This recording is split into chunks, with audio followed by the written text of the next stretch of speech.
Hey everyone, back working on the Braniff 747 concept cabin. Today, I don't know how many people would have a aircraft wall panel jig in their house, but that's kind of what we've created here with books and with, I think, a couple of noodles boxes on the other end here. But what we've got, this is your wall panels that the main interior wall panels will connect to, that we've cut out and been working on.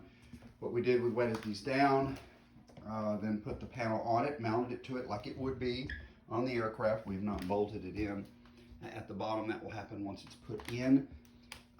Then we clamp this down all the way through, let this fully dry for a day on the 4 that we're going to use, and we got this great little curvature here. There will actually be a system in the back that this will actually attach to, and then back to the main system as well of supports, the metal supports that you'll see. And that's going to be our next project. So this is coming out pretty well, and hope everyone is doing well and have a good weekend.